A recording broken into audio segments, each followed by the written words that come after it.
Stick around. Coming right up is Indy number 142. We're going to be going all over the Indy universe. We're going to talk about the death of Darkness Comics. We're also going to go over to Dark Horse. We're going to talk about the birth of two Star Wars titles that are coming your way. And then we're going to go over to Valiant. We're going to talk about Quantum and Woody and the Goat.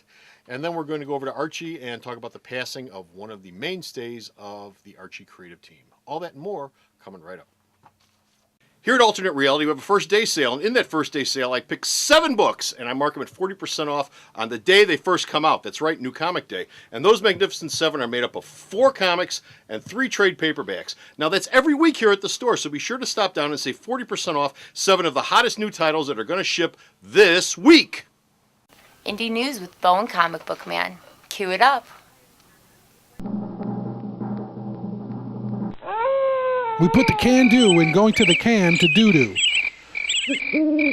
Indy Comic Book News, episode 142, Return of Porcupotamus. Hey folks, Comic Book Man here. Welcome once again to my video outhouse. Bo! Yes? Indie News time, kids. Oh, Indie News time. Indie News coming to you from this place, Alternate Reality, which is located at the intersection of 111th and Kedzie in beautiful downtown Mount Greenwood. Alternate Reality, where all my new comics are always 15% off every day for everyone. We're going to go around the Indie clock, and we're going to start off with Image Comics. Image Comics, specifically Top Cow Comics, they're going to cancel one of their mainstream books, one of their long-standing titles. The Darkness will be ending with issue number 116. Oh. It'll be followed up by the 3-issue limited series Darkness Falls from David Hine and Stepan Sejic. And then will we ever see the Darkness again? And then we will see the Darkness again, because right now you've got Jackie Estacado and you've got this evil, sadistic, even meaner clone. Yes. And so when everything's all said and done, you'll only have one Jackie. Just one? Just one. Okay. And then they'll relaunch the book? Well, yeah, of course. Of course they will. Of course. You got a video game coming out and you got a movie coming out. Of course the book's coming back. Really?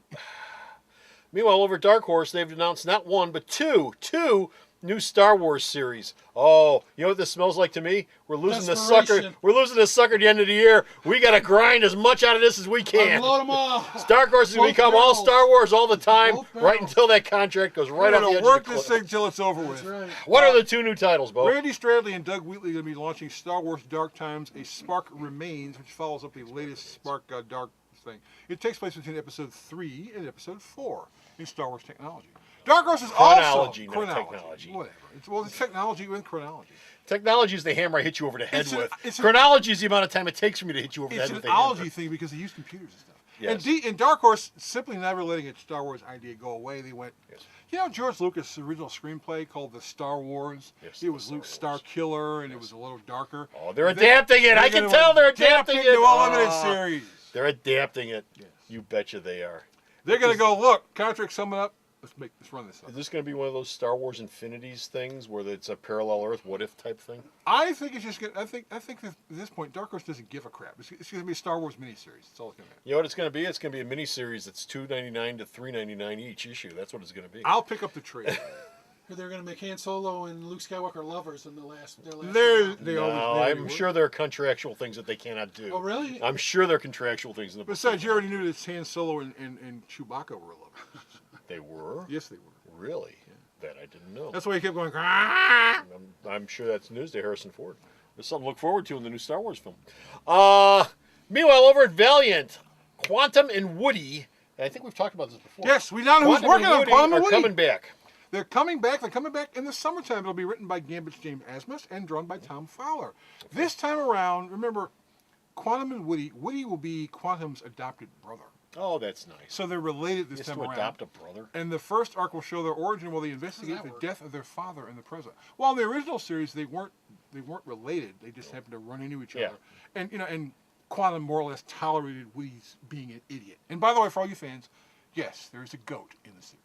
Thank God! I love the goat. I love the goat. He was great. And if you're going, what about Christopher Priest? Valley's talking to Christopher Priest about doing something Quantum and Woody related. About coming out of retirement? Well, yeah, that too, because I think he's the guy who basically walked away from comics. And I think he's doing relatively well.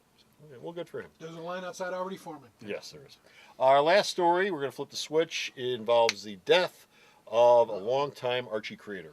George Glatter, he wrote from Archie Comics from 1959 and now. He passed away this week.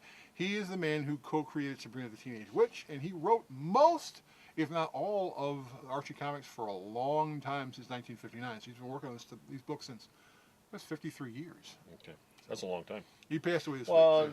yeah, okay, 53. Yeah, 54 years. A lot of wholesome. 54 years. Our condolences go out to the Gladiator family on the passing of their patriarch. Yeah, and he had the disadvantage of dying the day after Carmine Infantino died. So people went, who? Well, yeah, Carmine's death sort of overshadowed It really him. overshadowed. But of course, both of their deaths were overshadowed by Roger Ebert Yeah, here from Chicago. Yeah, it was really weird. It was Infantino, Gladiator, Ebert. Yeah. Okay. That's it. We're done. Finish right of here. We got no more Indy news. Go to the store's website. Check out all the Indy news that Bo sends me, and I post up there. Bo. Yes. Sarah? YouTube Microthon is the thickest skulls in webcasting. www.myalternatereality.com. So go to the store's website. Check out all his news. This is Comic Book Man This is Bo. saying we're done. Bye. The Video Outhouse is brought to you by some of the finest people willing to work for free. This is a list of some of them.